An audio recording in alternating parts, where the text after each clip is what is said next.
Allez, aujourd'hui sur le marché, je te parle de la situation japonaise et écoute bien parce que c'est le bordel là-bas.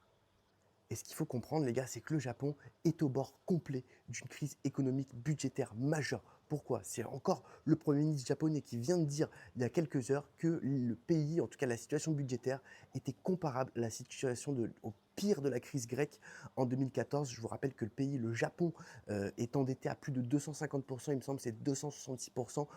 Et je vais vous continuer de vous expliquer, c'est une dinguerie. Et au final, cette dette, elle commence à peser de manière colossale sur l'économie japonaise. Pourquoi? Parce qu'on a les rendements, notamment des taux à 30 ans au Japon, qui ont cassé les 3,60, c'est-à-dire leur plus haut historique, signifiant finalement une crainte sur l'économie japonaise. L'économie se contracte et en plus, le Premier ministre, il a annoncé que finalement, les grandes décisions budgétaires prochaines seront reculées en 2026. Donc ça montre finalement toute la difficulté du gouvernement finalement japonais pour maîtriser les finances publiques.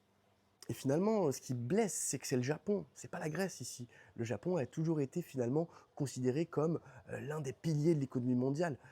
Et c'est finalement l'un des piliers de l'économie mondiale qui va peut-être devoir se battre contre une crise majeure qui entraînerait également les États-Unis et toute l'Europe, mesdames et messieurs. En tout cas, on reste évidemment en activité. On voit également que la situation aux US avec les taux est pas bonne non plus. Donc, n'hésitez pas à t'abonner et reste actif pour les prochaines vidéos.